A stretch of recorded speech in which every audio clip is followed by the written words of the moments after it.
All right, folks. So last time we were looking at Exodus or Shemot chapters 5 and 6. We're going to do Exodus chapters 7 and 8 if we get that far this evening. We will see.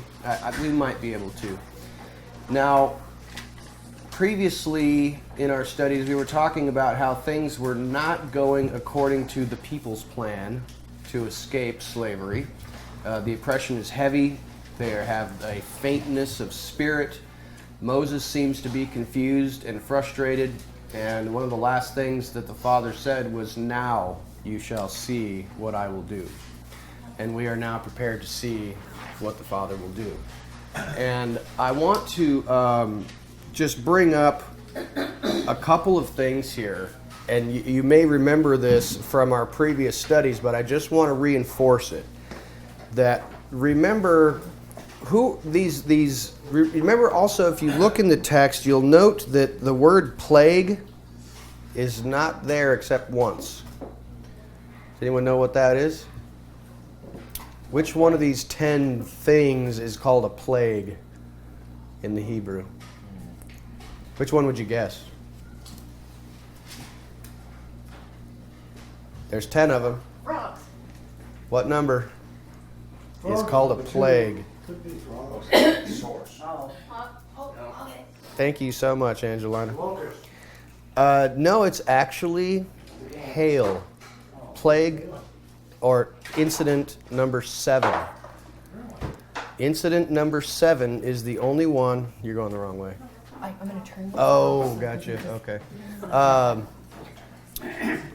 Yeah, the incident number 7 is referred to as a plague. The others are judgments or other terms that are used there, which is very interesting if you ask me. And we'll notice some things about that 7th happening in a little while when we get there. But that one seems to be special. That one definitely seems to be special. There's something special about that 7th incident, and we'll get to that. But I wanted to point out that these 10 judgments are in the earth. The 7th one is called a plague, and the others are not. But remember, what are these things for? What is the purpose of these things? Is the Father judging the Egyptians? Trying to wake him up. He wants to show his power. Yeah. Yes, Over the supremacy. exactly. So these are not judgments against the Egyptians. These are not judgments against the Egyptians. These are judgments against the gods of Egypt. We need to remember that. Why do you think he wouldn't, you got my email, we talked a I little did. bit about it. Why wouldn't he instead do something that is really, like, super positive, make his heart warm and heal people or something miraculously like what he did during the actual Exodus Yeah. when Moses crossed the sea? You want me to do it? I see what you're saying, and I think that goes to what I'm talking about right now, and that is that the Egyptians are not being punished. Pharaoh is not being punished. The Israelites are not necessarily being punished. These are judgments against the gods of Egypt.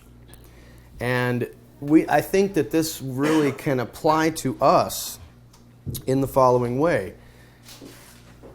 If you have gods in your life, you put them there. If there's something between you and the Father that is standing in the way of the relationship, undoubtedly you put it there. He didn't. And whatever you put between you and Him, He'll judge it as a God in your life. He'll remove it. Tracy? And it ultimately comes back to that pride thing, because the false gods, you pray to them like, to help me. Yeah, And absolutely. rather than, our God, who is about the body and the love and whatnot, Right. and selfless, I think that, we kind of make it our own. In a way, it is punishment for them because they've made themselves gods in that way. Yeah. And if you have something between you and God, and He is in the business of destroying gods, and if you are holding on to something in your life that you're treating like a god, something that gives you comfort, support, and help that does not come from the God, He'll destroy those gods in your life. And to the degree that you are holding on to them, you will be hurt. So remember that this is not a judgment against the people of Egypt. This is a destruction of the gods of Egypt. And to the degree that the people were holding on to these gods, that's the degree to which they themselves would suffer as they hold on to these false gods. And I think that's the whole point also about Pharaoh is he believes himself to be a god. And he's going to show him, you are not God. And to the degree that you think you're God, you're going to be hurt even more. Because that would be a special circumstance for somebody who thinks that they are a God. That's not good. Not good at all. Yes, sir. Do you think he, at the end, especially when the whole, of course, that's running a little bit ahead, but when he wiped the whole army out, that was actually the end of the era from the Egyptians? I don't know, historically, but... Yeah, my understanding from the historical record is that at the time that this happened, that the Hyksos appeared on the scene shortly thereafter because Egypt was in such a sad state of affairs. They were weak, and the Hyksos peoples came in and ruled Egypt for like several hundred years until they finally rallied up and got them kicked out. But yeah, I think this severely weakened the whole place and made it very vulnerable. Absolutely.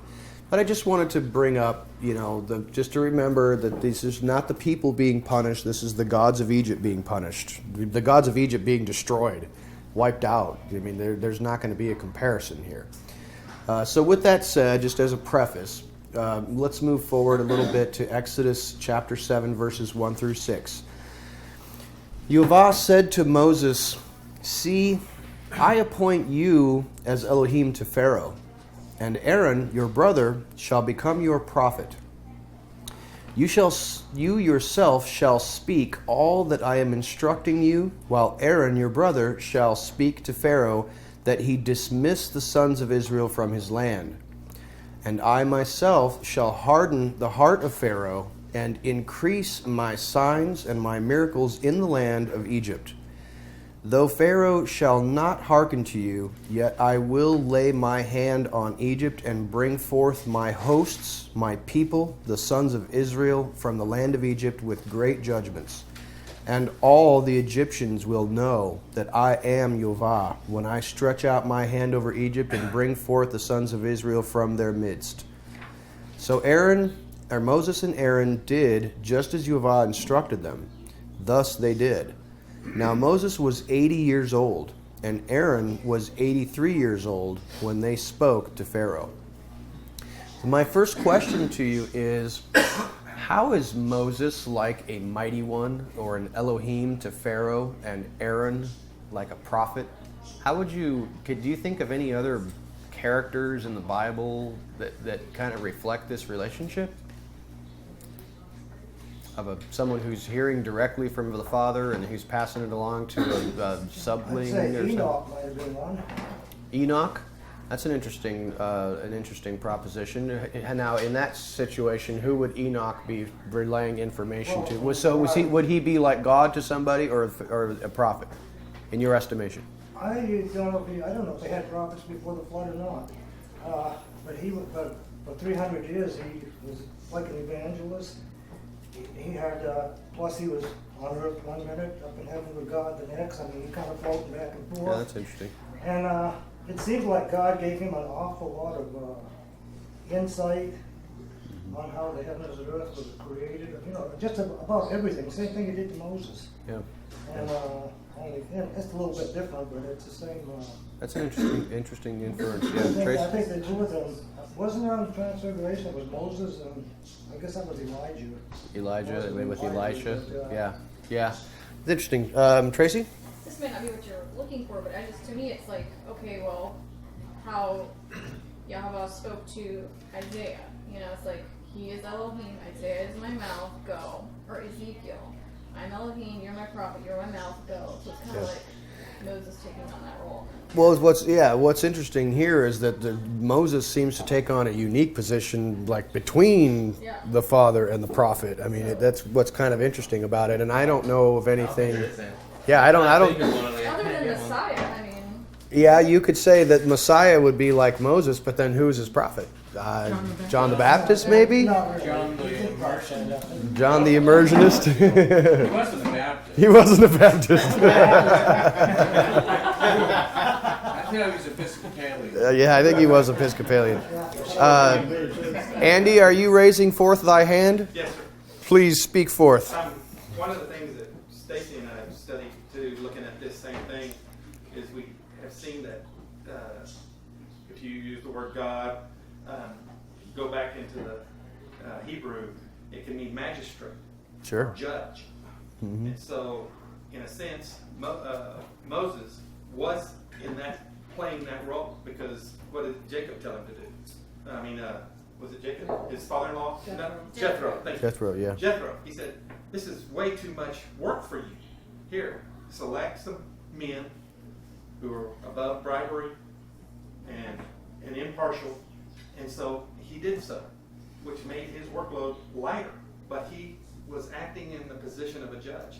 And then Aaron, his brother, in a sense, if you can foreshadow or thematically connect them, so was like the priest, the high priest, acting, and eventually that became true. Sure. You know, that role came out of him. But at this moment, that's not in the picture. So he is participating or acting in that role as priest. And so together, one of your words that you had in Hebrew today, Melech. Melchizedek, they were acting in the role Of king and priest. kingly priest, because the king's duty is also to judge. Well, with Set that in the- mind, then I think you've got the Messiah parallel. Then, right? Exactly. Exactly, yeah. Right. Look at you guys go. All right. I like it. That's a good insight. And go ahead. There's the counterfeit, Revelation 13. Yes, there absolutely is. That's coming. Yeah, that's right. Absolutely. That's a great insight. Very, very nice. Jerry? Well, a couple of weeks ago, somebody asked how old Moses was. Yes. At the time, I think. There it is. We just read 80 years old. Yeah. If Yeah. we just read ahead a couple of chapters, we wouldn't have been looking all. Yeah. So my next question for you is, why is Pharaoh's hard heart important to the process of deliverance and judgment? Do you think it was to get That question is for you, John. No, I'm just kidding. We talked about that. I know, man. John and I have been talking about that. Were you saying something, Edie? Well, do you think it was to get the people to be willing to move out of their comfort? I think that's certainly likely, certainly possibility, part of it at least. So the Father could display his power. Yeah, I think so. I think that Pharaoh's hard heart is, it's like I think that it's like strength training. You know, you need resistance. Pharaoh, literally, I think, and we'll get to this in a moment when Pharaoh starts talking to Moses about what he's proposing, as an alternative to Moses' plan. I think that you'll see Pharaoh in the light of the adversary. He'll become like Satan. He will become a prototypical Satan in the sense that he is an adversary and is opposing God. And, that oppositional force is needed in order to show the contrast. And I think that it provides for the growth. Trey? Is there a correlation between super pride and hard heart? Do they mean the same thing, Thank you. basically? I- Work together, or? I certainly think that they do have some corollary, to prideful, because I think my text, when I read it in a little while here, there's some of the words that are come forth out of the Hebrew seem to be he vaunted his heart.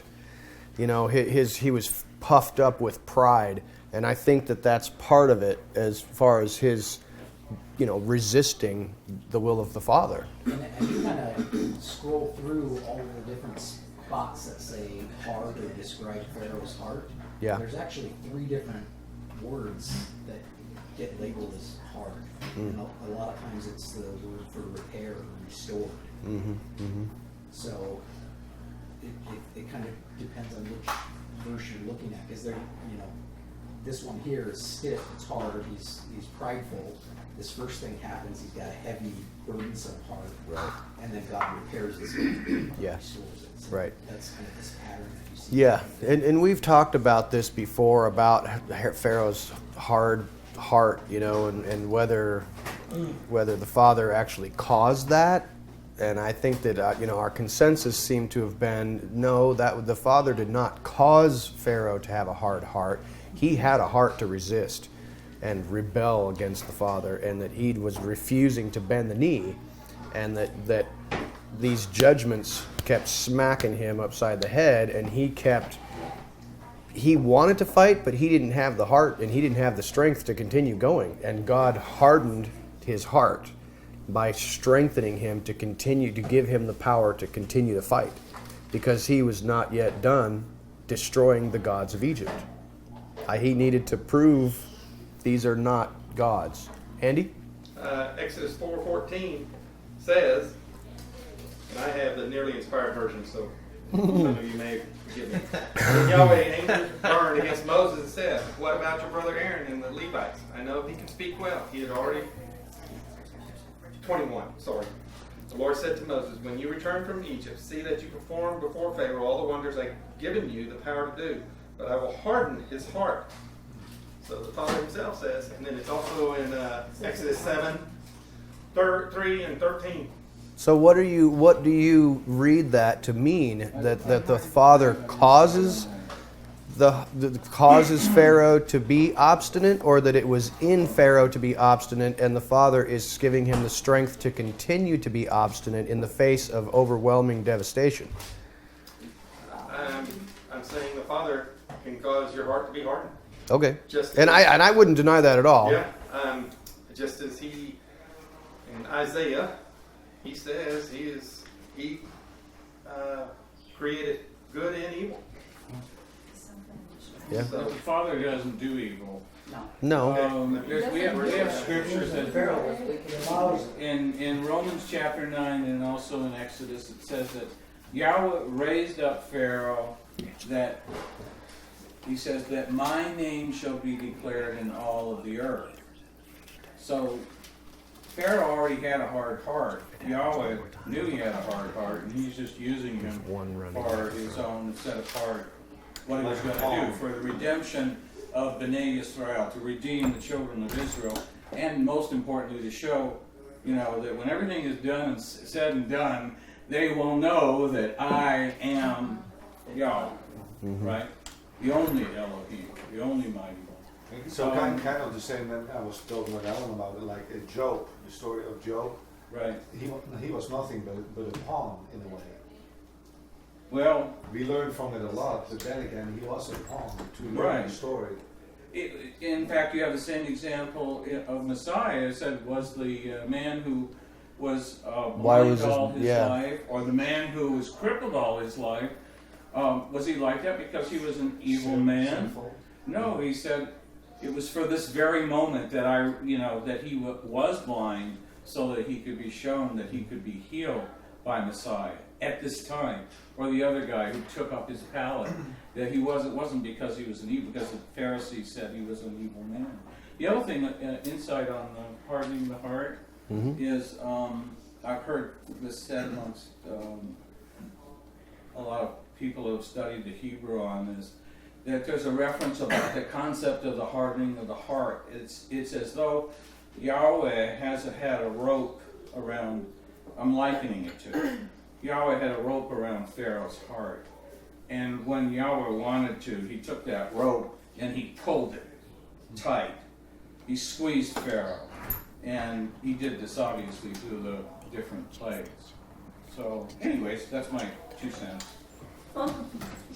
Andy. Okay, Isaiah 45:7. I form the light and create darkness. I make peace and create evil. I, the Lord, do all these things. So, How do you relate that? well, I'm saying that he can cause a stiff-necked people to happen. He can cause a hard-heartedness to happen for His name's sake, for Yeah. His name to be glorified, Okay. for Him to use and do with it. Yeah, but the word there in Isaiah, with the word rock, can also be translated trouble, that he brings trouble to people who don't follow him. It depends on how the Hebrew sentence is read. Let me ask you this. Yah never reflects himself, that I've seen anywhere in Scripture, that he does evil. For example, with Saul. Remember with Saul? Saul had done something. Remember, he went to the divination, person that practices The word divination candle. in order to get a reading. And a lying spirit came before Yahweh and said, let me go into him. And, let me be a lying spirit in him. And Yahweh said, sure, yeah, go ahead. Now, does that mean that Yahweh is evil? No, of course not. Or that he I'm not does saying evil? Yah's evil.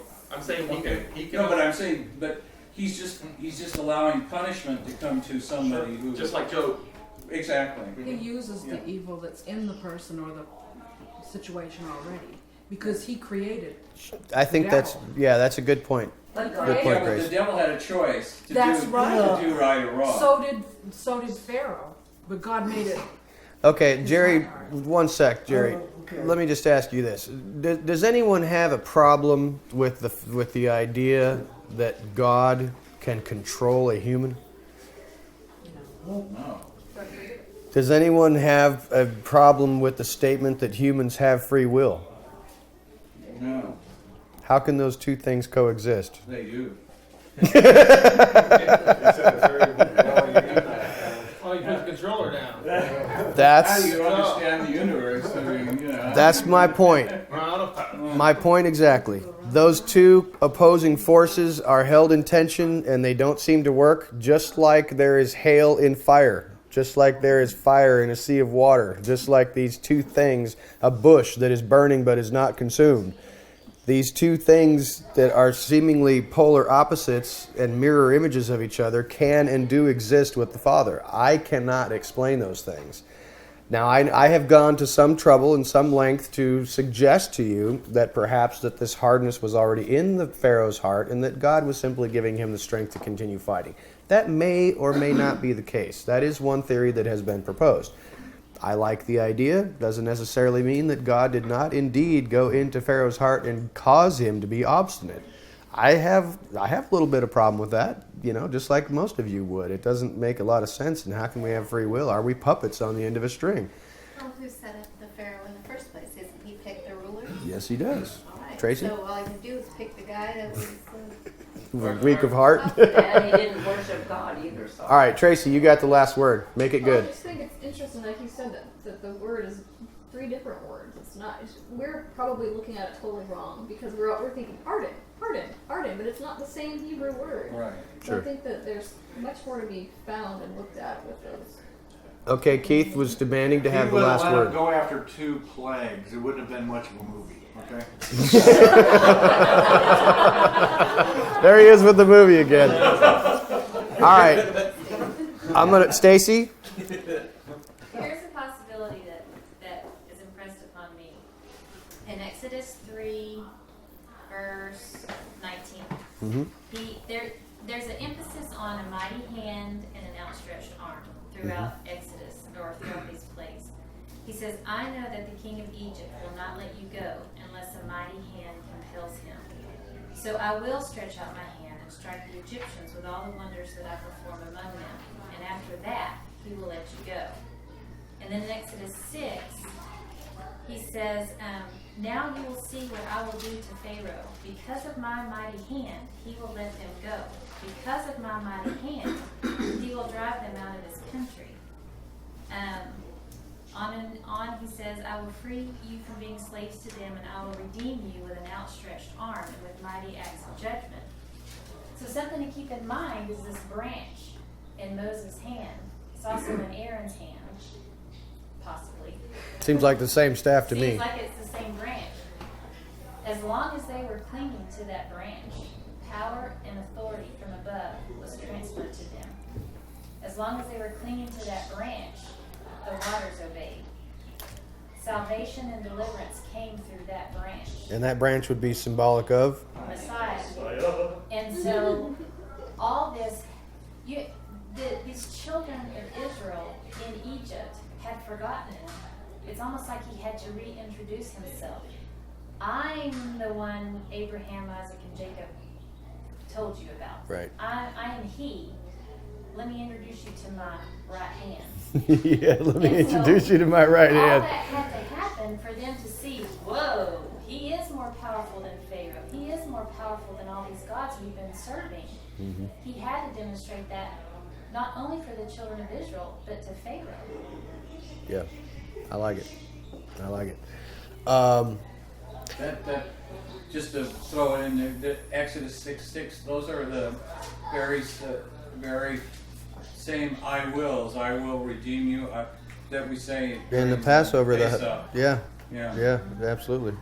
One more note on this brief section here. Please do note that in relation to our previous study about how they had so much difficulty and they were faint of spirit and Moses was frustrated and didn't understand what was going on, that it says here in verse 6, Moses and Aaron did just as Yehovah instructed them. And I think there's a principle for us there. What do you think that might be?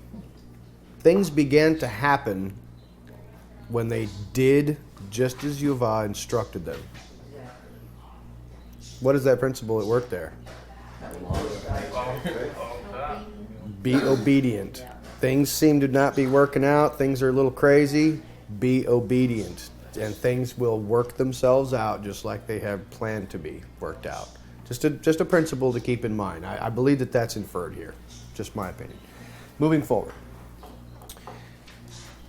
7:8-13 says, Yehovah spoke to Moses and to Aaron, saying, when Pharaoh is speaking to you, saying, give your sign or miracle, then you will say to Aaron, take your rod and fling it before Pharaoh that it may become a snake.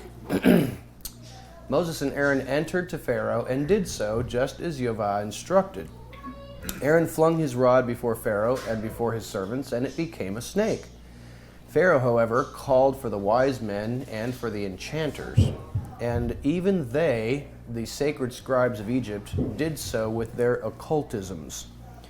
Each man flung his rod, and they became snakes. Then Aaron's rod swallowed up their rods. Yet the heart of Pharaoh was steadfast, and he did not hearken to them, just as Yehovah had spoken. Now, I know that you have probably heard about some different translations in the Hebrew for the word snake. Are you guys familiar with this? That in a certain couple of instances it is nakash. It is this, typical word for serpent. But here in this section right here, it actually does not use that word. Do you see what that word is in your translation? If you have, those of you who are looking at the interlinear, Dragon? it's actually the word dragon. Yeah, this one I have says crocodile. Some people have some. Well, and I'm not suggesting to you that it was a dragon or that it was a river monster or a crocodile. Just note that it's an interesting. We use the word tanim.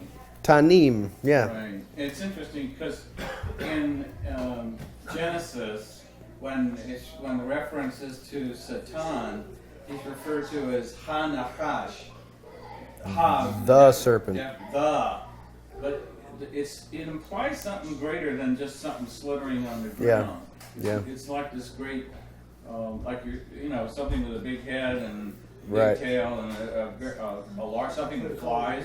Yeah. And but the tanim seems to apply, at least in this case, to a snake. But then I did see in other references it does apply to this. They say a sea monster. Or Some a people would dragon, say so- dragon or crocodile or something like that. Is that I the wanted same to. as sorry. No, go ahead. Is that the same that is in the cardinal leaf? No, that is Ha-Nachash, the serpent. Okay. Now, this is a different term, but what's interesting is, and my question was related to not just word trivia, but do you think that there might be some significance to the fact that when he is showing signs to the children of Israel, that the staff becomes a serpent, a snake, but when he turns the staff into a something else in front of Pharaoh, do you see why? Do you think that? Do you understand or have any ideas about why there might be that difference there? Is that significant for Pharaoh? Is that difference there because of who it was being done in front of? Do you have any ideas about that? Or is it just some weird wordplay that's inexplicable? Tracy? Also maybe also the, oh, sorry, go ahead. Throw it out there. Go somewhere else. Go. Maybe it was also that they always had that serpent On the front of their head, yeah. They worship the, what is it, cobra? The cobra. Mm-hmm. Yeah, that was one of the gods that they worshipped very strongly. I mean, it doesn't. I think that the Bible would just refer to that as a nachash, just a serpent, you know. But this word is special, and I just wondered if this special word was used for this situation for Pharaoh himself. It's brought up too in Numbers when they're being bitten by serpents. I went and researched it, and then my brain has forgotten which word he uses. But I was confused. Why would Yahweh say, raise up this bronze serpent on a pole? If you look to it, you get healed. And then it's like, what are you doing here? Yeah, that's definitely a little weird. I wonder if there's some kind of connection. I don't know. It definitely is a different There's a word connection there. than- I'm just trying to figure it out. Well, I was looking at this word swallowed up, and all of a sudden I just thought of Isaiah 25:8 when he says, "He will swallow up death and victory, and the Lord God will wipe away tears from all the faces and rebuke all the people. Shall he take away from off the earth, and the Lord has spoken it." And it's the same word. So I thought that was kind of interesting that this their branch, their rod, which if we think symbolizes Messiah, swallows up their snakes. You know, I think that's Interesting parallel. interesting, yeah. I like that. Very good. I didn't want to dwell on that too much. I didn't want to do a bunch of weird trivia. I just wondered if you noticed it and thought you might understand or have an idea about why it was there. And you kind of... Just to throw out, in the Garden of Eden, we have the 8th stallion with the tree of life. Yes, bless you. And Moshe has a staff that's made out of wood, which is part of a tree. Again, what tree does that represent? Right. Is that the tree of all the households of the tribes of Israel? And he uses that as a staff, you know. Yeah. Again, it comes back to Ezekiel 37, where it says, you know, that talks about the 2 sticks, the one of the house of Judah and the one of the house of Ephraim. But in Hebrew, it's 8s, which are really family trees. He says, I'll take those 2 trees and I'll cause them to be one in my hand. Excellent insight. So I think we answered the question there, not necessarily definitively, but Tracy came up with a good idea referencing to Isaiah. I think that was really a good insight. We've already briefly reviewed the hardening of Pharaoh. Was there someone else? Oh, sorry. I thought somebody was making a comment. I'm going to move forward just a little bit to Exodus 7:14 through 19. Then Yuvah said to Moses, "Gloried is the heart of Pharaoh. He has refused to dismiss the people. Go to Pharaoh in the morning. Behold, he shall be going forth to the waters, so you will station yourself to meet him on the shore of the waterway. And the rod, which was turned into a serpent, shall you take in your hand. Then you will say to him, Yuvah, the Elohim of the Hebrews, sent me to you, saying, dismiss my people, that they may serve me in the wilderness. And behold, you have not hearkened meanwhile. Thus says Yuvah, by this shall you know that I am Yuvah. Behold, I shall be smiting with the rod which is in my hand upon the waters which are in the waterway, and they will be turned to blood. And the fish which are in the waterway shall die, and the waterway will stink, and the Egyptians will be too repelled to drink the waters from the waterway. Then Yuvah said to Moses, say to Aaron, take your rod, and stretch out your hand over the waters of Egypt, over the streams, over their waterways, over their ponds, and over every confluence of their waters, that they may become blood. Thus there will come to be blood in all the land of Egypt, and in wooden and in stone troughs. Why did Elohim instruct Moses to bring death to the Nile? And what do you think that this signifies? life. That's their point. Bathing, they're very clean people. And one of the most important things for them is they think they're extremely clean, yet they're defiled. Excellent idea. Jerry? Supposedly, Pharaoh was the creator of the Nile River, the king of the Nile. Yeah. If God can destroy the Nile, then that's proving that he is stronger than Pharaoh. Right. Simple as that. Now, I know that many of you have probably watched something or done a little research about, if these are judgments against the gods of Egypt, then what do each of these things represent? And you've probably seen this before, but if you look at it, there are actually 3 Egyptian deities which are assigned some significance to the Nile River. There's this thing called Khnum, which is apparently the Nile god. There's Hapi, which is some other connection to the Nile god. And of course, Osiris, the god of the underworld or whatever, apparently the Nile River was his life stream or lifeblood or some weird thing. So I think that, and you have to, if you know anything about alluvial floodplains and it's like the ancient Mesopotamian cultures and the Egyptian cultures, this river is their lifeblood. As it overflows its banks and brings, silt from up in the rich mountains down and depositing into the valley, and, they're diverting them to, that's the life of Egypt right there. And so I think, yeah, they're in the middle, if you've watched a program about Egypt, has anybody here been to Egypt? I don't think anybody here has been to Egypt. Chris has twice. Excellent. You have twice? Excellent. So you've probably seen that.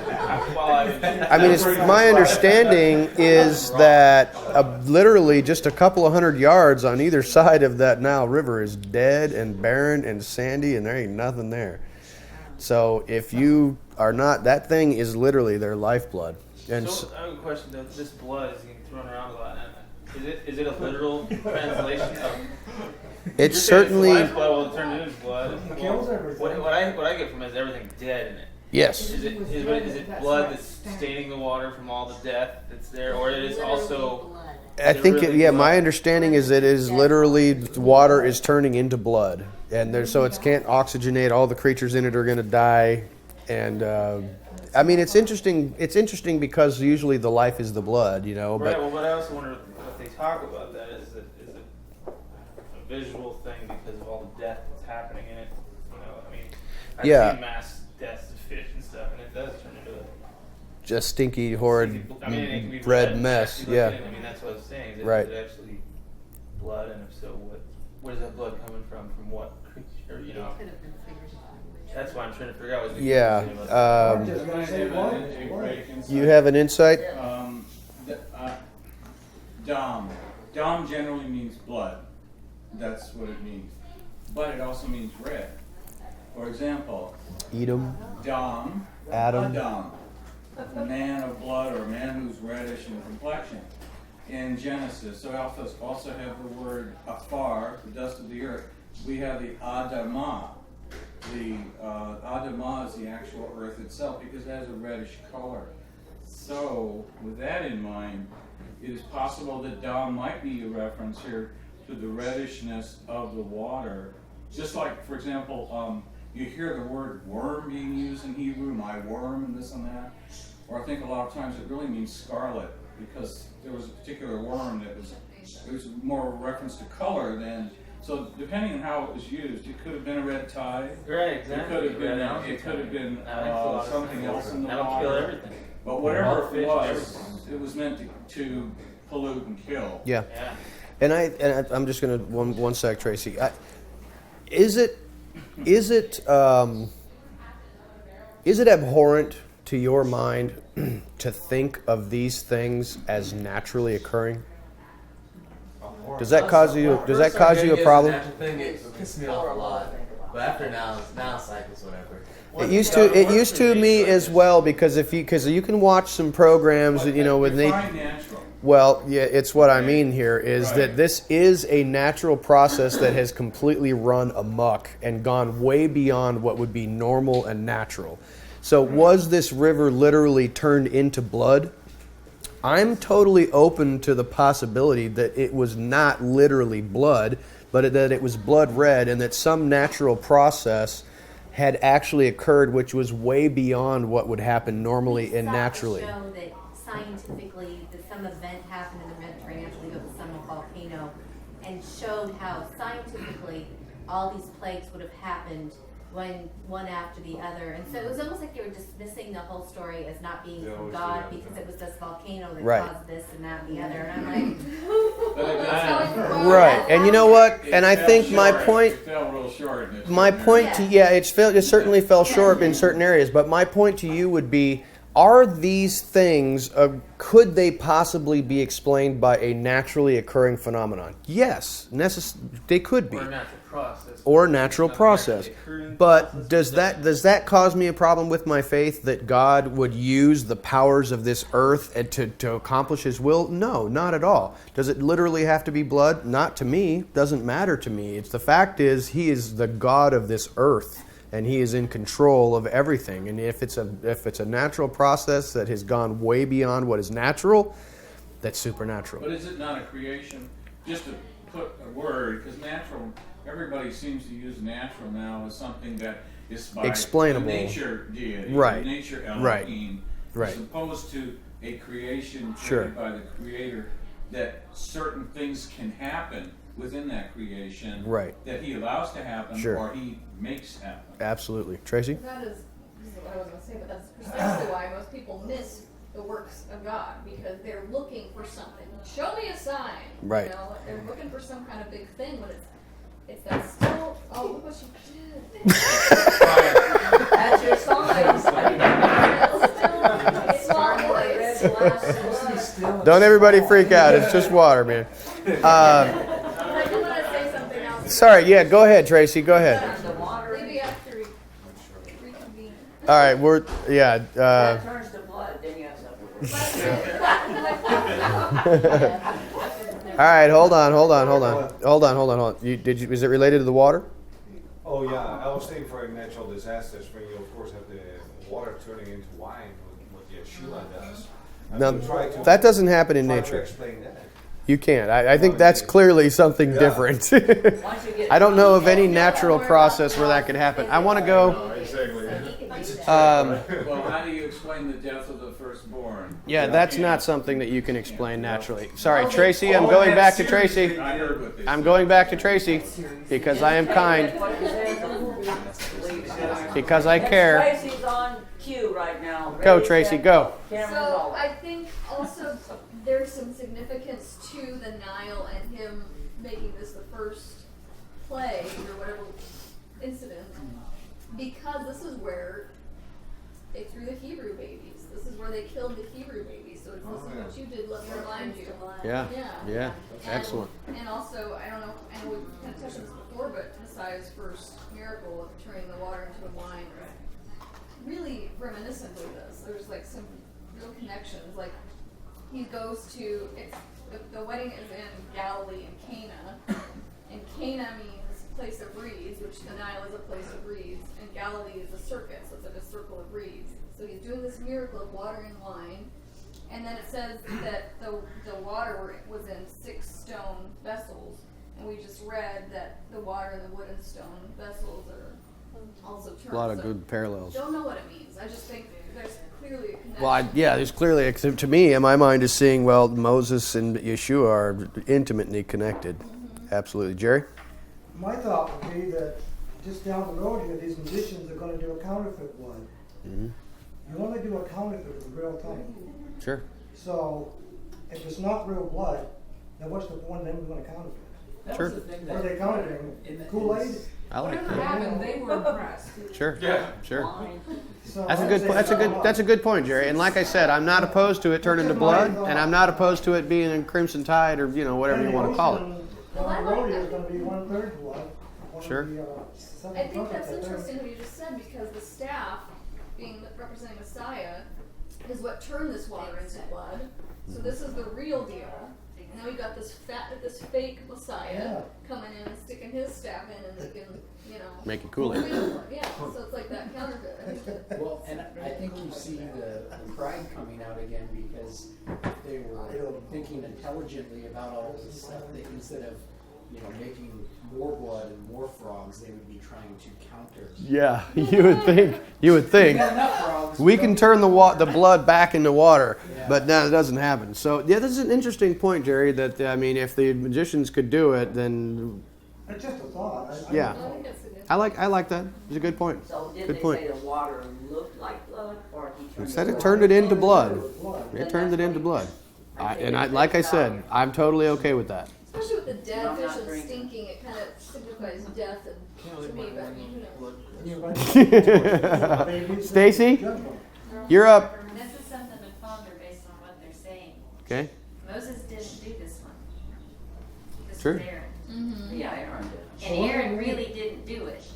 It was through the branch Right. that was in his hand that power and authority was transferred to him. And so again, Aaron in a few chapters is the high priest, the earthly high priest. A shadow, a parable of what is in the heavenly. And Messiah is the high priest in the order of Melchizedek. And he enters the picture. He's also called the righteous branch. The first miracle he performs is like this. Water in the wine. Yeah. And he's like, I'm the branch. Yeah. I like it. I like it. I'm the righteous branch. I'd like to just note for your attention, please, as we have mentioned this before, but just keep note of this, that who is affected by this first of the signs? Everybody. Everybody is affected by this. And we've talked before about what might this suggest to us in relation to this being, because this whole study is relating to, Exodus being a pattern of the judgments that are coming against the gods of this earth in the end times. How does this relate, do you think? What does this suggest to you in that regards? If the first of this plagues is affecting everyone, what can you imply from that? We're all sinners and need salvation. We're all sinners and need salvation, and that many of us will need to have some correction, and that it is very likely that they will, be some parallelisms between these signs here and the ones that are given in the book of Revelation, and that they will affect the entire earth and its entire population, and rightly so. I don't think we're, have any special claim to being exempt. I know that we'd like to think so, but that doesn't necessarily make it true. You don't think things are getting better? Oh, yeah, absolutely. No, and absolutely not. Before all that happened. Absolutely not. I'm moving forward to 7:20 through 25. So Moses and Aaron did so, just as Yehovah had instructed, and he raised the rod and smote the waters which were in the waterway before the eyes of Pharaoh and before the eyes of his servants. And all the waters which were in the waterway were turned to blood. The fish which were in the waterway died, and the waterway stank, so that the Egyptians were unable to drink the waters from the waterway. And the blood came to be in all the land of Egypt. Also the sacred scribes of Egypt did so with their occultisms. Hence the heart of Pharaoh was steadfast, and he did not listen to them, just as Yehovah had spoken. And Pharaoh turned around, entered into his house, and did not set his heart even to this. Yet all the Egyptians delved around about the waterway for waters to drink, for they were unable to drink from the waters of the waterway. When 7 days were fulfilled after Yehovah's smiting the waterway, ... This is going into the next section. Sorry, I paused right there. Does your text show that? No? It just keeps going? Mine just says, and 7 days went by after Yehovah smote the river. Okay, so yeah, some texts put a period and turn it into its own sentence, but in the Hebrew, I think it continues right in through the next verse. But I just thought I'd pause there for a second. How would you relate these sacred scribes being able to replicate this sign to the book of the Revelation? I'd like to know how they can make water if all the water's been turned to blood. That's what I'm saying right now. You know, They according say to that, there's no water water to be was made. not, Well, it's not blood. actually, that's not true. This text right here tells you that they had to dig around the waterway in order to get moisture from the mud that was already there. And did what? And Yeah, drank but it it? says that Yeah. water turned to blood. It's like a So a that's how regular. the magicians counter No. That's where they got the water to do it, To do what? to turn it into blood, to counterfeit the miracle. Well, see, I I mean, know what you're saying, it's there. yeah, if you have to dig on the side of the Nile, then the water will It leach. still says they could not drink the water of the river. Yeah, but now what? But they're It's blood. It's not water. right. But So it's what they do contaminated now water, is it's you not can. blood, 'cause if well, you save the blood, there's no more. Never mind. There's no water to turn into blood. I know what you're saying. No, He's saying- it's all water. I'm It just says saying they they get the couldn't fresh drink water. from the waters. Right.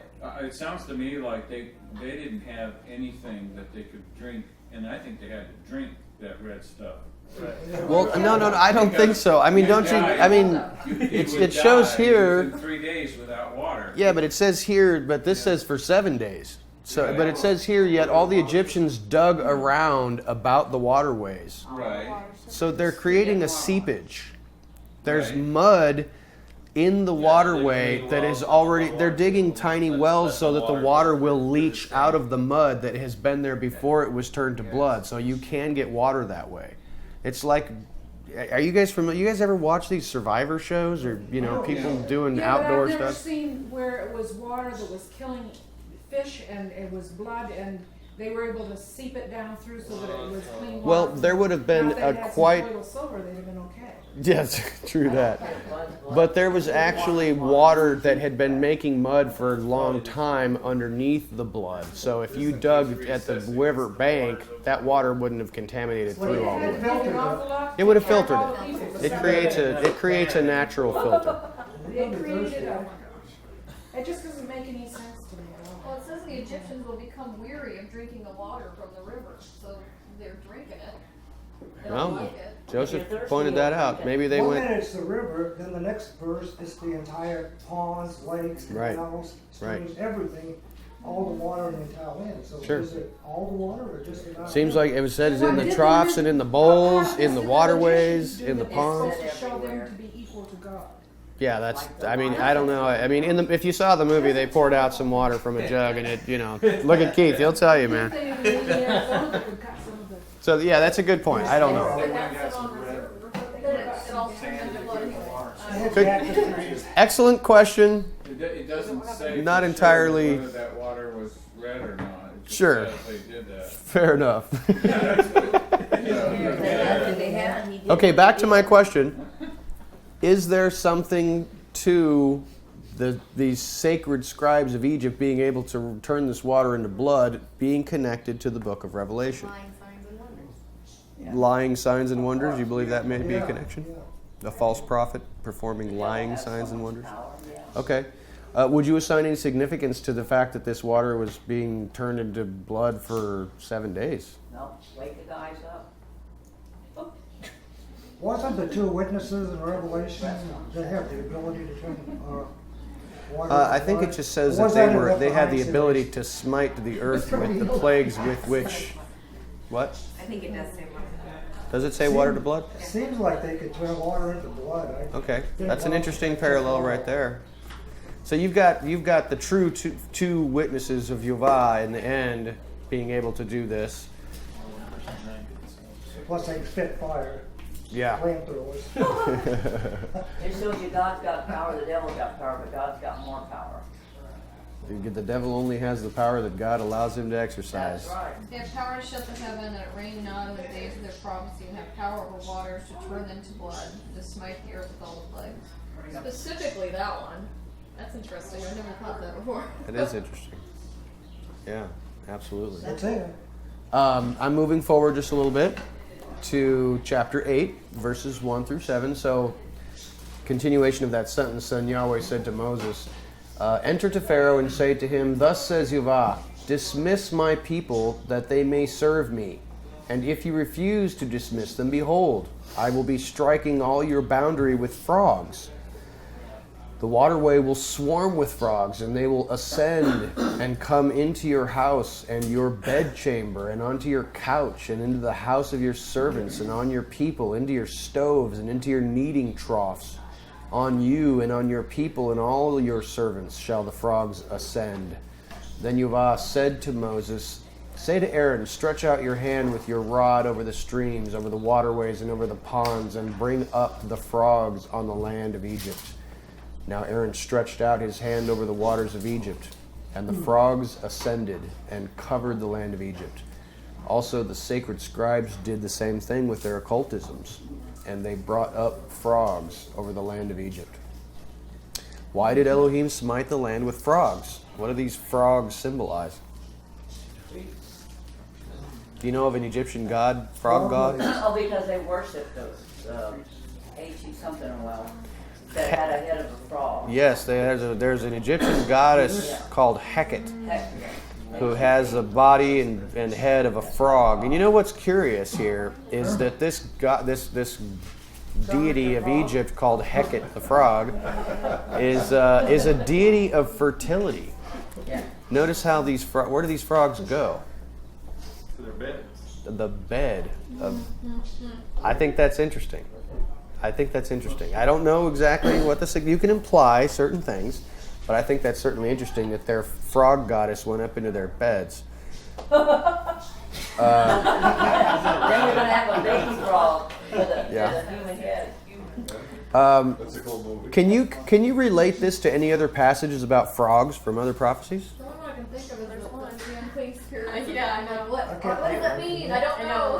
I don't know about the connection there, but I know that there's talking about this false prophet with unclean spirits like frogs coming out of his mouth. Frogs in that one. Yeah. Three of them. 3 frogs. Unclean, I need to call unclean spirits. Unclean spirits. If anybody has any insight, please share. Where is that? In Revelation. What do those frogs do? What do those frogs I do? think they gather the kings of the earth. Well, they dry up the Euphrates River for one thing. Let's see, The frogs do? at the end of in Revelation, to make way for the big 200 million man army coming over from the east. Is that related right near where the area where the frogs came out of the mouth of this false prophet, like Yeah, unclean yeah. spirits? That's right. That's part of it. That's interesting. And I'm not going to be able Maybe to. it's just I don't know the a significance. comparison of what actually did happen in Egypt when Yah sent all these frogs out to plague the people. In the same way, this false prophet will open his mouth and these tameh, unclean, ruachs will come out, whatever we've heard them described in different ways. Yeah. That what they do, they have what tails like a scorpion and the face of Yeah. Yeah. and Tracy? go around torturing people. Well, it says that they are the spirits of devils working miracles which go forth unto all the kings of the earth and of the whole world to gather them to battle of that great day. That's interesting. Would you be able to, and anybody here, can you relate that in some way to what's happening here? Well, the fact that that working miracles thing is interesting. I just don't What's understand happening it. here? I mean, can you relate that to what's happening here in the text? Stacy? This is something interesting from the verse that somebody pointed out in Revelation, where it says that unclean spirits like frogs come out of the mouth of the dragon. Didn't y'all say serpent? is dragon? Indeed. What's that reference? And that word like, it's Revelation is written in Hebrew. So whenever you see that word like, it's likened unto something. It doesn't mean it was a frog, but it was something, What is the reference you have there, Stacy? Revelation 16:13. 16:13 for those of you who want to put that in your notes. I just want to note for you again one more time who is being affected by this plague. Everyone. except the Israelites. No, this one is affecting everyone. Where does it say? Says It that doesn't none of single these them out. plagues Came on the Israelites. Where does it say that? Where did they go? They're in the land. I know it's in there. I read it. I haven't been able to find it. According to my research, Yeah, it said in Goshen that none of these things, these plagues did not come upon the children of Israel. If you find that, let me know. Because I couldn't find anything about it. And when I looked at my Christian and Jewish sources, they all said that the first 3 plagues affected everyone. Now, I can't say that definitively. If you have evidence to the contrary, I'd be delighted to entertain that. Andy, do you have something to share in that regard? Well, just confirming, I think, what you're saying, because in chapter 8, verse 22, it's referring to the 4th plague. And that's the only one where he says, here's where I'm making a distinction. Correct. Right. So I don't know. If you find something otherwise, definitely let me know, because I couldn't find anything otherwise. And it seemed definitive that these first 3 were striking everybody in all the land. So what can you infer from that? I don't know, and I'm not willing to speculate. Jerry might be. Once again, back to Revelation, the seals and the trumpets are going to affect everybody. When the bowls hit, if you got the seal, it's not going to affect you. Right. That's an interesting I interpretation. was thinking of that. And, Just when I you think said that. it hits the seals and the trumpets. There may be a seal from the trumpets too. But in chapter 7, it said seal 12,000 from each. Before the start of all this, seal 12,000 from each tribe on their foreheads. And you have the same example in the book of Ezekiel too. Yeah, Before marking the God sent people. the plague through, Yeah. he had the Mark Moloch. his servants. He had the Moloch or the angel go through and seal the men that mourn for the set apart, the Moed, the set apart days of Passover and so forth. Yeah. They were sealed so they wouldn't be struck. Yep. Yep. That's why I was saying it would only make sense that the children of Israel wouldn't be. But I'll try and find it. I Yeah, if you, like I said, if you see something, let me know, because I couldn't find anything. But if you find it, let us know. If you send it in an email, I'll send it to everybody for research further. Go ahead, Johan. Also in the beginning, the Hebrews were very stubborn, right? After the first In the plague, beginning? In the beginning, extremely. Oh, they're still very stubborn. Oh, they're always stubborn. How dare you? Yeah. Hey, I'm stubborn. I know you all are too. Stiff-necked people. They stiff-necked people. I don't see any change. So what? I'm sorry. How are you relating that? But is there not the point that they start more to believe what Moses does and what Yahweh does, rather than in the beginning they're really from what the heck happens now? And they start to change a little bit. Derek's laughing, and I understand why, because I don't have any evidence that they ever changed. Okay. They seem to have continuously been stiff-necked to this very day.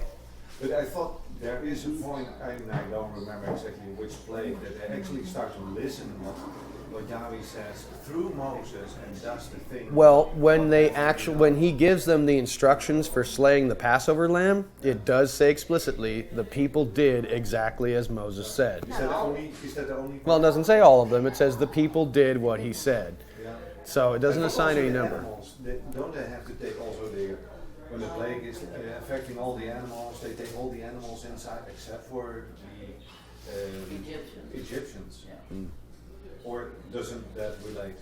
See, I don't know. I'm sorry, I didn't quite understand the question. Do that one more time. So there, in the beginning, of course, the Hebrews are extremely opposing even Moses, whatever he says to do. But there is a part like when the plague comes affecting the cattle. The hail, the Yes. 7th plague, he They says, actually bring your take cattle it. inside. And they Yeah. do. They No, it's listen. safe.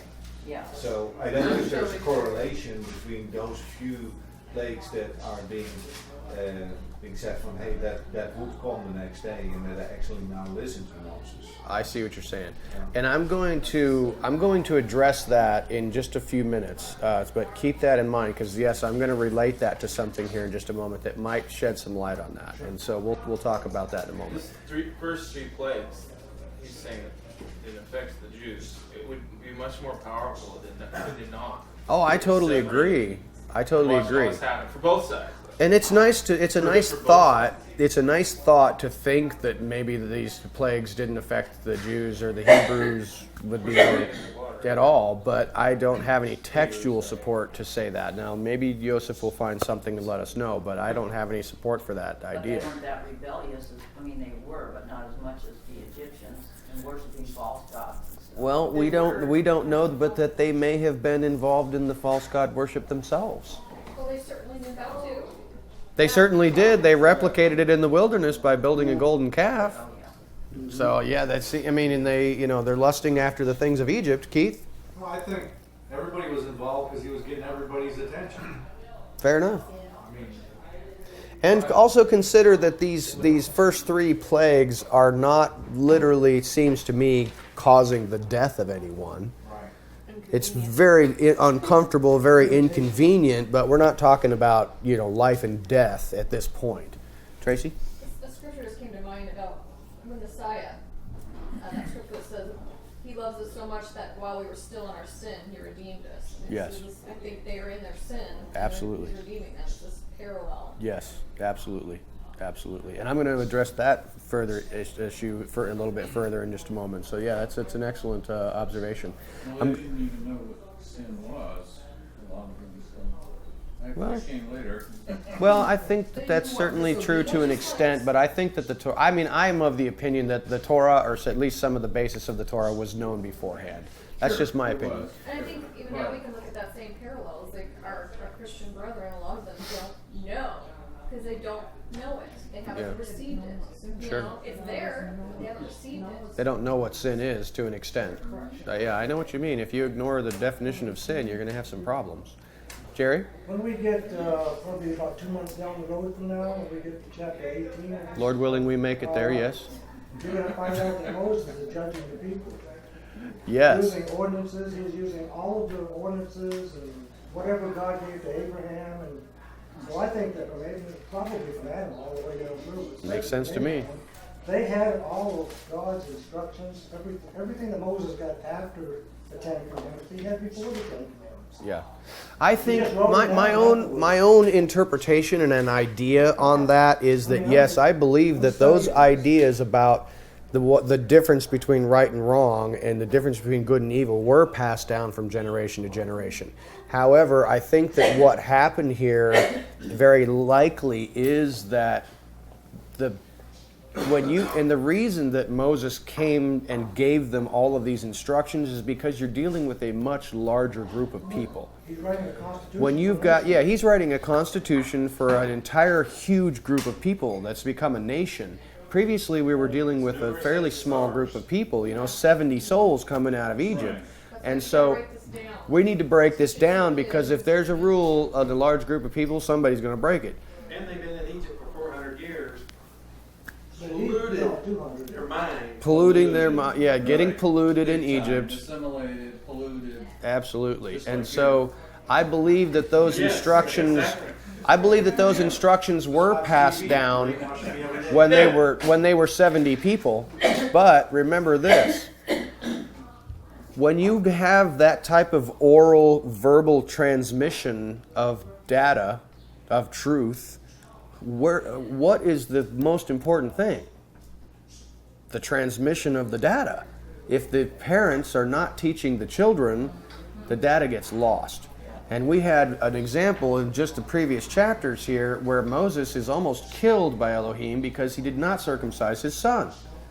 He's like, wait a minute, you're going to go set my children free from Egypt when you have not even followed the instructions about your own son.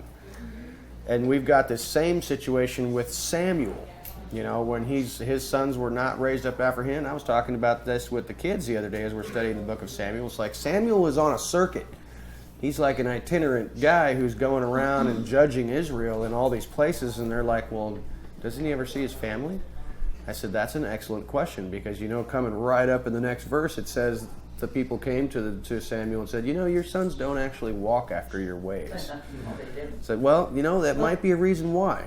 Samuel was a great man for the father, but he was also very busy, and he traveled quite a bit. So he may have been not home very much in order to transmit that data to the children.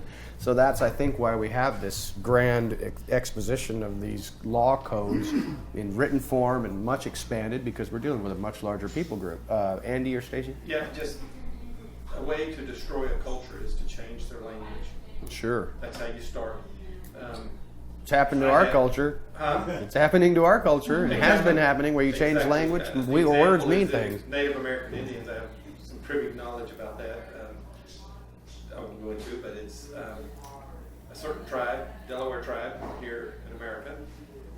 Their language was forbidden to be spoken. by Americans, by a white man, early 1900s, and it's nearly wiped out their tribe. Yeah. And Well, it's Yeah. not with the Hebrew language too. exactly, I was just Absolutely. giving an example. So here, you take that and you apply it to. And that will complicate things even more. Yes, Absolutely. But the Hebrew language was carried through. It was, but I mean, I don't think it was really resurrected in any meaningful form until the restoration of the people to the land of Israel at the And- middle and of this is it- century. And is it the modern? It's not the modern Hebrew though that I Yeah. feel is. I think Joseph shares your Right, opinion. It's not Paleo. modern Hebrew. Or Yeah. This is a big difference. It's pictures. That's Mhm. Well, I think the pictographic language is much more impressive to me. It's certainly easier to look at. we're looking at language coming out of Babylon because by the time that those letters that we have today came out of Babylon and they moved forward to Yeshua's time, where they were using Hebrew and Aramaic, and he spoke in both Hebrew and Aramaic. And Yeah. But I think pre-Babylon, Abraham's time. Right. Pre-Abraham. Well, that's that. Sure. Yeah, absolutely. That was And the I other agree. letters. I agree. You show a child a picture of a bull. It makes a lot more sense, doesn't it? I totally agree that the Hebrew pictograms are so much more meaningful, and I know John and I have talked about this before. It's so much better than the Masoretic text is just weird. But nevertheless, we don't have any Bibles, or there are very few Bibles written in Paleo Hebrew. So there you have it. I'm moving forward, ladies and gentlemen. Chapter 8, verses 8 through 15. Here's where some interesting stuff begins to happen. So then Pharaoh called for Moses and for Aaron and said, "Make an entreaty to Yahweh that he may take away the frogs from me and from my people. Then I shall dismiss the people that they may sacrifice to Yahweh." And Moses said to Pharaoh, "Vaunt yourself over me as to when I should make entreaty for you and for your servants and for your people to cut off the frogs from you and from your houses. But in the waterway they shall remain."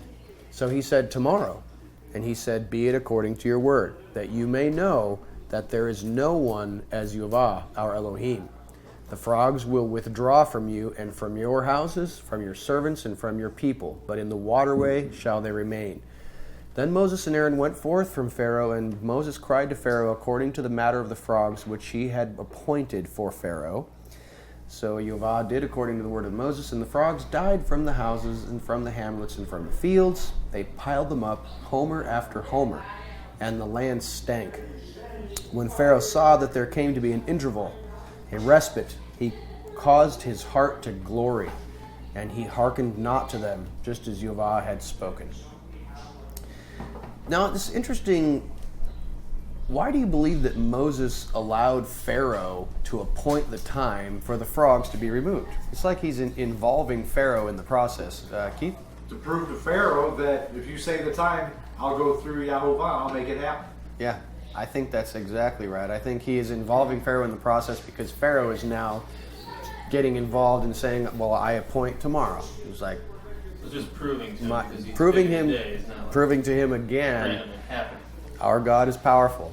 Be it according to your word. So I think he was involving him for that very purpose. Tracy? It's interesting too that the first plague with the blood, the water to blood, the water stank, and now this plague, the land stinks. Yeah. They all. Everything stinks. Everything's a spanking. Everything's stinking. Vaunt? Yeah, that's a good question, and I apologize for my strange translation of the Concordant Literal Version in verse 9. My translation said, Moses said to Pharaoh, "Vaunt yourself over me as to when I should." He's basically saying, I'm going to give you a position of authority. I'm going to honor you to give me that. Can somebody else read from a different translation? The honor is yours. Which Except the verse? honor of saying. Yours says glory over me. Okay, that's verse 9. Oh, look back at that. Yeah. I'm like, Does anybody want to read that again? Verse 9. Moses said to Pharaoh, "Accept the honor Except, of saying when I okay, shall accept use the you." honor. Okay, yeah. So that's it. Vaunting means lifting up, And so he's saying, you got the honor. You get to point the day for when the frogs will go away. Keith? Aren't we taught that we're supposed to look at the good also and everything? There's always the bad and the good. Now, they had frog legs for days.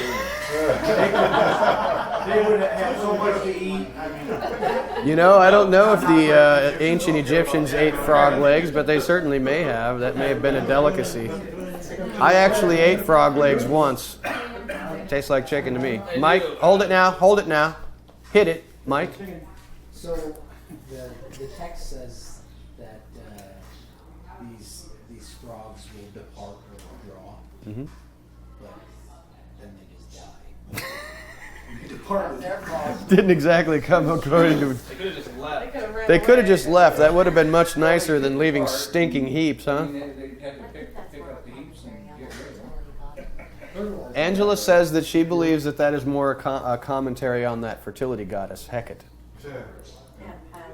Piles of dead things. Because what's coming right up is going to be the death of a lot of children. Interesting. First Yeah, a little bit of foreshadowing there, yeah.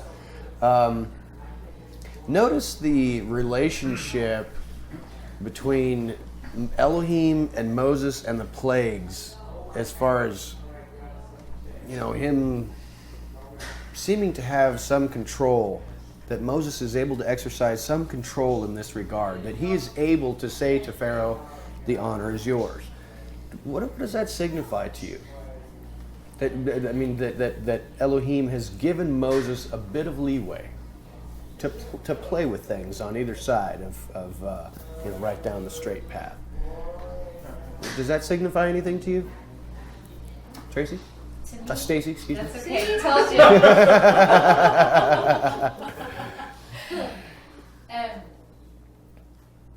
I'm sorry, I was lost my train of thought. We are to honor the kings and the rulers and the authorities of this earth. And so long as they don't cause us to disobey, we are to show them honor and respect. I've had to learn that the hard way. Of course. But,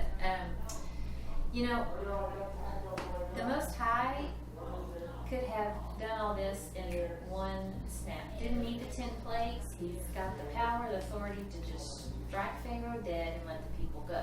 Yeah. That's not how he wanted to do it. He himself was being respectful of Pharaoh in a sense. And Moses, isn't this Pharaoh Moses' father-in-law? Theoretically, yes. Well, no, that one died. Sorry. Okay. Yeah. Okay, sorry. That guy died. Still, Moses is showing respect to someone who's really not deserving of respect. Which, according to the biblical principle, that we are to honor our elders and people in authority that are placed over us, just like Paul says in Corinthians, I believe. Yeah, I agree. It's a good observation. Yeah, when he says glory over me, that word glory, the Hebrew word, also likens to a shaking of a tree, and the root word is like a tree that Provide shade. goes over. So it sounds like kind of like you have the authority. There's stuff about the trees ruling over, in other scriptures, so it could be some kind of connection to that, just giving him that. What Hebrew word are you talking about? Whatever the word glory was. No. Ha'ar. Ha'ar? It's Ha'ar. Ha'ar, or however you say it. It's 6286. It's that one that, whatever your weird word was. Vaunt yourself over me. So embellish yourself, shake a tree, boast over, and then the root is Pe'orah. It's a bough, branch, or shoot. Foliage, limbs, bright green, ornamentation. So it's kind of like. Well, that's an interesting word picture as far as, him giving some type of honor to Pharaoh in order to get him involved in the process. I like that. What did it give him time to think too a little bit? Well, it gets, you have buy-in when you actually get involved, and you're saying, oh, you're giving me the ability to say when this plague of frogs is going to go away. Okay, I say by noon tomorrow, the frogs will be gone. Then maybe I'll believe you that your God is real, and bam, it happens just as you said. It came from your mouth. You said it, not me. I like that. I think Moses also gets a little bit more confident, because in the beginning he feels he's a nobody, he can communicate, and Right. he wants to have Aaron do everything, Yeah. all the work, and now Yeah. he starts to get a little bit. And that's why I was noting this disposition between God and Moses and him being able to have a little bit of creative flexibility now. He's growing into the role a little bit, perhaps. I have an idea why Pharaoh got some input here, because after Pharaoh tells him, I want it done tomorrow, Moses says, may it be according to your word. But then what happens next is Pharaoh goes back on his word to let them go. Yeah. So God keeps his end of the deal, Pharaoh doesn't. Excellent. Who does that sound like? Tell us. The world today. Us. Followers. I will be your God. And you will be my You my people. people. Yeah, But absolutely. if you do not obey my commands, statutes, and judgments. True that. Jerry? It seems like God is giving Pharaoh a chance to redeem himself, I agree. a chance to repent, a chance to unharden his heart for such an animal as that. Yeah. Do the right thing. Mm-hmm. And we all face that in our own lives today. And kind of go the wrong way. God says, no, get back on the right track, son. Yeah. And you've got to make a choice. Are you going to be defiant or are you going to obey God? And unfortunately, Pharaoh chose to be defiant. Indeed. And Indeed. I agree. I'm going to move forward just a little bit. I think we're running slightly low on time, but we're getting there. So then Yuvah in verse 16 says to Moses, say to Aaron, stretch out your hand with your rod and smite the soil of the land, and there will come to be lice in all the land of Egypt. And they did so. Aaron stretched out his hand with his rod and smote the soil of the land, and there came to be lice on human and on beast. All the soil of the land came to be lice in all the land of Egypt. Now the sacred scribes did so by their occultism so as to bring forth the lice, yet they were unable. Since there had come to be lice on human and on beast, the sacred scribes said to Pharaoh, this is the finger of Elohim. Yet the heart of Pharaoh was steadfast, and he did not hearken to them, just as Yuvah had spoken. Yeah, if you look at this Hebrew word for lice in there, it actually has the root meaning to dig. I think that these were burrowing insects that kind of got under your skin. Well, they get under your skin. Yeah. I think that the Hebrew root meaning to dig, it has some connotation here, like a tick that's getting under your flesh. Keith, Does you everybody go. have lice? I have gnats. mine's got nails. Yeah, your Gnats text are will common. say gnats, lice. The Hebrew word is something that's slightly unusual, and they couldn't exactly translate it, but it has a root meaning to dig. So I think it's kind of interesting, and especially when the Hebrew word is kenim. Now, there's interestingly, they've got their earth god Geb, which is from the earth, and he brings forth these insects that burrow into your flesh from the earth. And it's interesting also that if you look at What kind of God is that? I would have a God that does that. a god of the earth. No, one that gets insects. Oh no! Well, I think that he's the earth and its fertility and its growing, and now God is bringing forth. Oh, so that their God doesn't bring. No. This is our God putting a judgment on their God who brings good things from the earth. Our God is bringing bad things from the earth that will plague and afflict you. Now, if you look at Egyptian culture, and I think somebody said this just a little bit ago, that they put a high value on cleanliness and being clean, and they shaved their entire bodies, especially the priests. And if you have burrowing insects in your flesh, you aren't going to be shaving your body.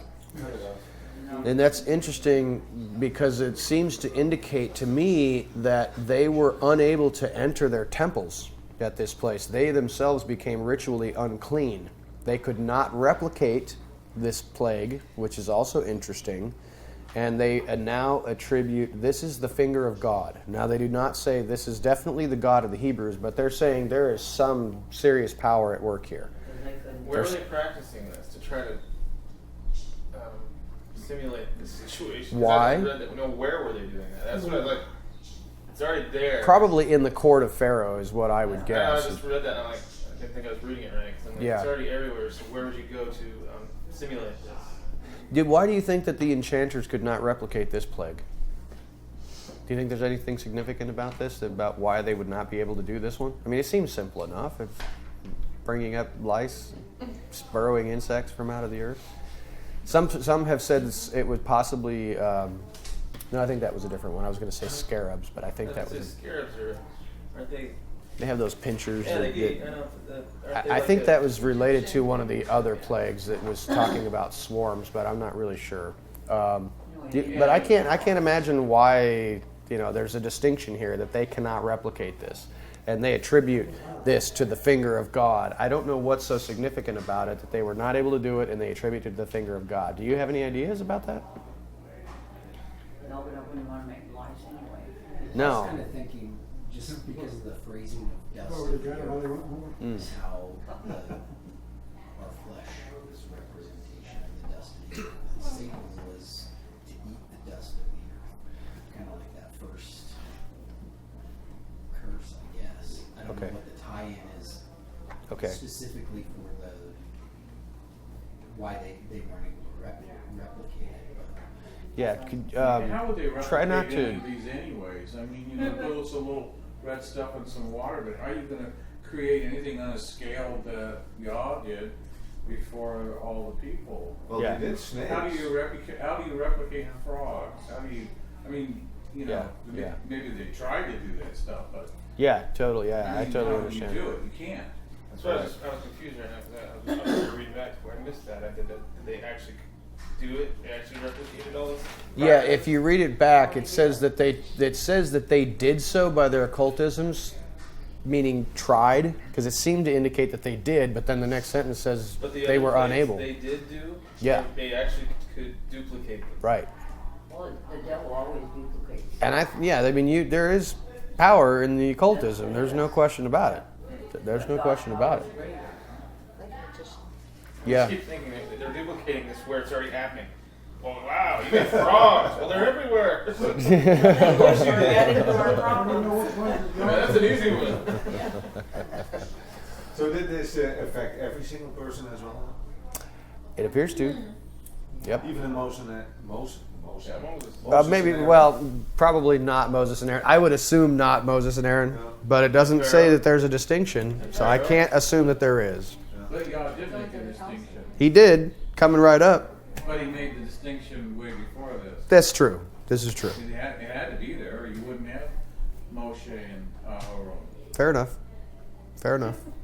Well, I'll the give you that. frogs the frog part, I was noticing that because it said it'll come, they'll be departing from your people, from Pharaoh's people, and it didn't mention the Hebrews at all. That's an interesting point. Weren't they brought into But they also have a separate land. Yeah. Like, it was- Yeah, the land of Goshen. Yeah, I don't know. that's I just thought that was curious because we've been talking about that. I'm like, oh, he's only talking about them being removed from the Egyptians. from the Egyptian peoples. That's an interesting, interesting observation. Yeah, could be, could be. still to do with the stench? Do you? Well, he definitely brings up the distinction in, what is it, around verse 19. Yeah, that's coming right up. Yeah. I wanted to ask you about. Notice how the first two plagues that came there was warning given in advance, but this time there is not. He went back on his word. He lied. He went back on his word. I think that's an excellent observation because it does. Yeah, it shuts him up. And I think I think that it's almost like he's granting some insight and, hey, pay attention because I'm doing some stuff. But then the third one seems to be, I want to show you something with the first two. The third one seems to be a punishment. It's like, I want to show you something, show you my power, show you what I'm capable of, and then punishment. Maybe that's why they couldn't duplicate it, because they didn't get forewarning of what it is, so they couldn't work out their magic trick. That's an interesting idea. So yeah, just to reference that, this we have 1, 2 plagues, and then a third one just happens without any warning. How did they get rid of the lice? Doesn't say here. It actually with ridge. Yeah, it actually doesn't say, but that's a good question. You have to go to the Nile and get mud and cover yourself your whole body with the mud from the... I think that was probably a popular remedy, Keith. If you guys notice what Keith said, is that you would have to cover your body with mud from the Nile River. What would that do, Keith? Yeah, suffocate. It suffocates the insects. Yeah, I think that's certainly possible. It's plausible. I like that. I'm moving forward just a little bit. Sorry? Yes. What? Yes. What? I was just trying to wake up. What's his name over there? I hate to beat this dead up, but it has to be a brewing one. There's such ways too. These people are hairless. Yeah. You only get lice in hair. That's Yeah, the way if they're hairless and they shave their bodies, then having lice. Good observation. Yeah. Good observation. Chigger or some. Chiggers.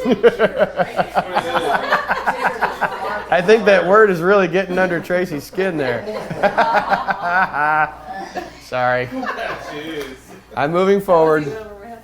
So in verses 20 through 24, we have this. Yahweh said to Moses, "Rise early in the morning and station yourself before Pharaoh. Behold, he will be going forth to the waters. Then you will say to him, Thus says Yahweh, dismiss my people that they may serve me. For should you not dismiss my people, behold, me sending on you, on your servants, on your people, and on your houses a mixture. The houses of Egypt will be full with the mixture, and even the ground on which they are. Yet I will distinguish in that day the land of Goshen, on which my people are standing, that by no means there come to be there a mixture, so that you may know that I am Yahweh within the land. And I will place a distinction between my people and your people. Tomorrow shall this sign come to be." And Yahweh did so. A heavy mixture came into the house of Pharaoh and the house of his servants and into all the land of Egypt. And the land was ruined because of the presence of the mixture. I know you're all puzzling over mixture. The word mixture of those words that come next, are they in italics? Yes. They're not. Does not exist in your text.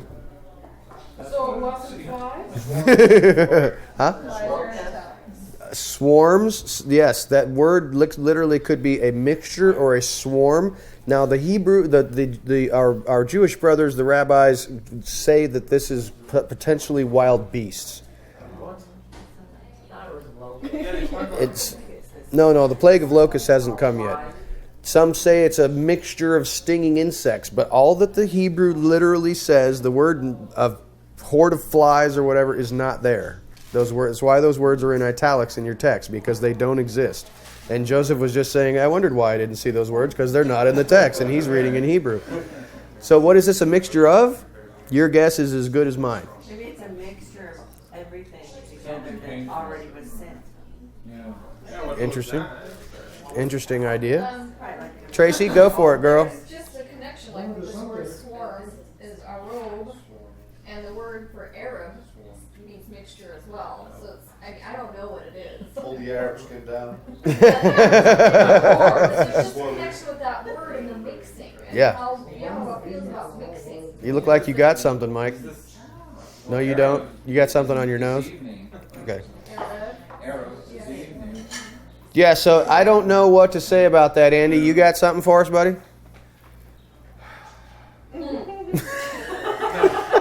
Okay, just checking.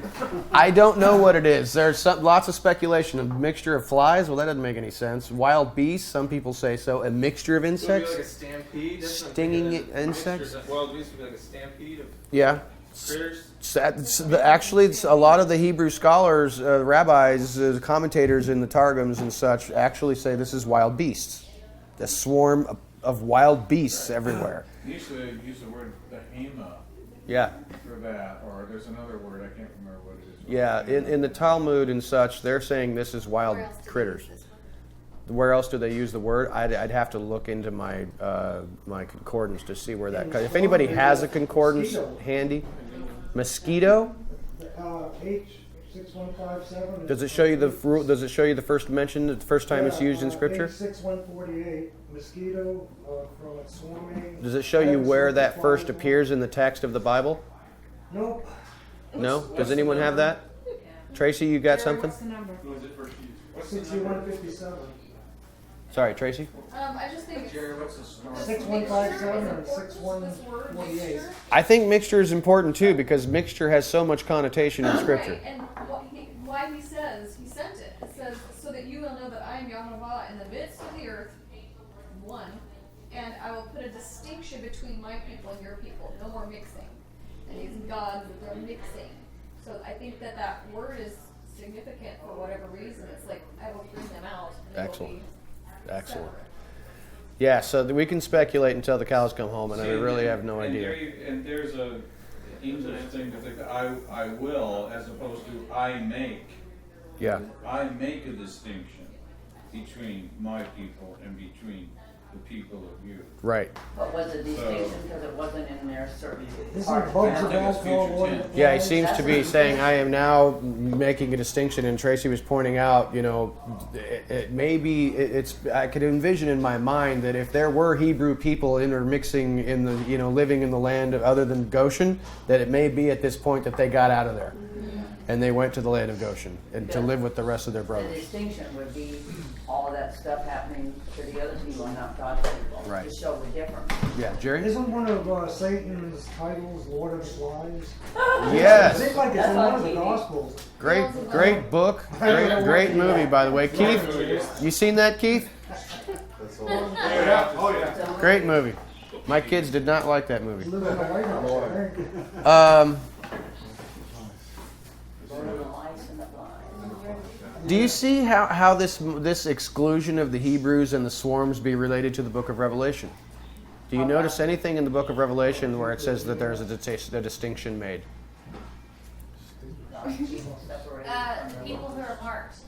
Yes. What happens to the people who are not marked? They get boiled. Isn't that the stinging tail, serpent tail stinging that it plagues people who don't have the mark? The swarms, There's one of them that they want to die, they can't. locust-like creatures who have tails like scorpions and torment men who do not have the mark. Fifth trumpet. It's an interesting parallel there, and I'll leave that to you to dig in a little bit deeper. I'm going to move forward just a little bit. So in verse 25 through 32, Pharaoh called for Moses and for Aaron and said, "Go, sacrifice to your Elohim in the land." Yet Moses said, "It is not the established custom to do so, for we shall sacrifice that which is an abhorrence to the Egyptians to Yahweh our Elohim. Behold, should we sacrifice an abhorrence of the Egyptians before their eyes, would they not stone us? A way of 3 days shall we go into the wilderness and sacrifice to Yahweh our Elohim, just as he said to us." So Pharaoh said, "I shall dismiss you, that you may sacrifice to Yahweh your Elohim in the wilderness, but you shall not fare far, not far to go. Make an entreaty about me." And Moses said, "Behold, I am going forth from you, and I will make an entreaty to Yahweh, that the mixture withdraw from Pharaoh, from his servants, and from his people tomorrow. But Pharaoh must not continue to trifle in not dismissing the people to sacrifice to Yahweh." Then Moses went forth from Pharaoh, and he entreated Yahweh. And Yahweh did according to the word of Moses. And the mixture withdrew from Pharaoh, from his servants, and from his people. Not one remained. Yet Pharaoh gloried in his heart, even at this time, and he did not dismiss the people. So they went out for 3 days? And No, he is actually going to renege on this in just a moment. He's lying again. He said you can go, but. He says, "Go, but just Yeah. do it here." Yeah. And then he's like, "Well, we're going to sacrifice something that's an abhorrence to the Egyptians." And he says, "Okay, go, but just don't go too far." Yeah. Now, what does Moses mean when he says that their sacrifices would be an abhorrence to the Egyptians? Cows are sacred. Yeah. They're going to be slaying some sacred cows in a figure of speech. Holy cow is right. So yeah, I mean, and I think that there's a reason when we get to the Passover sacrifice that Moses receives very explicit instructions from the Father about where and how you are to do this, so that everybody knows what's going on here. And it is going to be an abhorrence. We slay your God. We put his blood on our door. It's not good. So is that why Aaron built a calf? Them was sheep.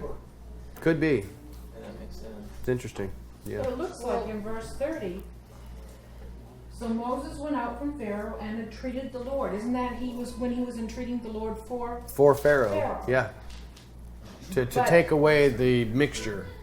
He's praying to God on his behalf. But when Moses said he needed to go out for 3 days, he was lying, wasn't he? No. They were going to go away, not go out for 3 days. That's a good question. I remember we talked about that earlier when he says, let us leave and go 3 days in the journey. And I said to you guys, well, why would he say that? Because he didn't seem to get that instruction But from maybe that's Yahweh. what he meant at that time and changed. Maybe he changed it. Could be. I don't remember what our conclusion was, but I think I thought for a moment at least that Moses was improvising and got himself in trouble for saying, hey, just let us leave for 3 days. Did we get cow again? I'm sorry. Cow? Well, 'cause Oh, he was asking about maybe something that's having to do with Aaron creating the golden calf, and I'm like, I don't really because they know. worship because of Did you say that they were wanting to go out of the land because of? No, I think people were talking about sacred cows, but I think literally we're talking about goats or sheep because of Amun-Ra, the goat god that they worship. So we're going to be slaying a bunch of goats, but not cows. That So was the original reason they put them in Goshen, anyways, right? Because they were shepherds, and then shepherds were an abhorrence to the Egyptians, and so yeah, I think that whole thing is tied together, in my opinion at least. is it the Egyptians? I know Indians. Yeah, I don't know about Egyptians worship having a cow god, and that may have been why Aaron chose a cow, because that was not a sacred animal to the Egyptians. Maybe he was compromising some and like making an idol, but not going so far as to make one that was already in Egypt. Didn't we talk about how it meant like They strength? did. Like They it was a did. picture Yeah, of an strength? ox is the Right, picture of so- strength. Yeah, he may have been improvising and coming up with something, because as far as I don't know of any Egyptian gods that are represented by No, I cows. think, One I think was a because bull. Yahweh represents Yahovah. I think that's why he said, because he says, this is Yahovah. And Right, this right. cow that. And I think that's a perfect example of worshiping God in a way that he has not authorized, which is also idolatry. Which reminds me of the crucifixes that people have. Yes. This is Yeah, all the Messiah. iconography and stuff. Yeah, absolutely. Jerry? According to the cyanide thing, the movie, the DVD that's come out, they did worship the bull. Yeah, I thought so. And they had, Hathor- they it had was carvings of Hathor, that bull wasn't on it? the altar. What they- Yeah, I forgot about that. They did have was it Hathor? I don't remember what the name of it was. But, It's coming to my mind now. I thought it was. Bull that they had carved on the side of the Yeah. altar. And Yeah, that's they- an interesting. And they said a calf, the bull up there was one god, but every time that they made a picture, that was like another god. Right. So one god, two god, maybe 5, 6 gods. they Sure. worshiped in there. Sure. Well, I want to wrap this up, but I want to leave you with 2 thoughts. If you have notes, write them down, put them in your phones, send yourself an email, whatever, because I'd like for you guys to take a look at this. I think it's pretty interesting and significant, and maybe I'd like to bring it up next time we talk. I want you to think about the idea of Pharaoh as the tempter. 4 times Pharaoh attempts to get Moses to compromise. Okay, I've made myself some additional notes here. That Pharaoh tries to tempt Moses 4 times to change the plan. First he says, do it here, or just don't go too far. Then he says, first he says, do it here. Then he says, don't go too far. Then a little later he'll say, just the men go. Then a little later he'll say, go but leave your cattle. So he is putting a stumbling block or an alternative plan in place to try to see if Moses will agree to that. Consider that Pharaoh is like Satan trying to tempt you off of the path. Think about what those things mean. Do it here. Don't go too far. Just the men. Leave your cattle. Think about what that might mean. And then this final thing I want to show you is just this little slide that I made here. The grouping of the plagues. You have blood, frogs, lice, and he says in relation to these, I am Elohim. Swarms, animal plague, boils, I am Elohim in the midst of the land. Hail and fire, locusts, darkness. There is none like me in the entire earth. These red ones represent, these were given forewarning. These are sudden and unannounced. These come in groups of 3. And then you have the death of the firstborn as the 10th plague. So the first 9, and remember that focus on number 7. This is the only one in the text that is actually described as a plague, and that is hail and fire. And he says, of that one I will show all my signs and wonders with this next one, which is a very interesting statement to make regarding that. So I just want to leave you with that. Look at the 3 groupings of being announced, unannounced, and the statement that he makes that summarizes each of those 3 groupings before the actual death of the firstborn and the Passover. Well, send us that song. Yes, it'll be up. You get it every week. So it'll be up for you to take a look at. But Stacy, you have something you'd like to throw out? Well, something that I wanted to point out that kind of goes along with this. The first 3 plagues, or whatever you want to call them, were Aaron through the branch. Mm-hmm. The 4th and the 5th one were just Yahweh, no branch. Nobody involved. Nobody involved. Interesting. But the 1, 2, 3, 4, 5, the 6th one was Moses and Aaron, no branch. They were just throwing dust up in the air.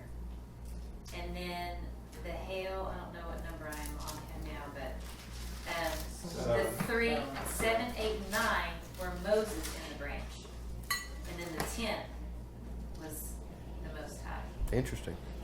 So throw that in your notes as well. Put that in your pipe and smoke it. Seriously, this is a very interesting organization of data when you kind of look back, because I know sometimes we get to looking at the trees real close and we don't see the forest, and I just wanted to back us up for a moment and take a look at the statements that Pharaoh makes and the plagues on a broader scale. And we'll discuss that at the beginning of our next study. Are you comparing that to Luke chapter 4? I could be. Thank you. I'm going to pray, ladies and gentlemen.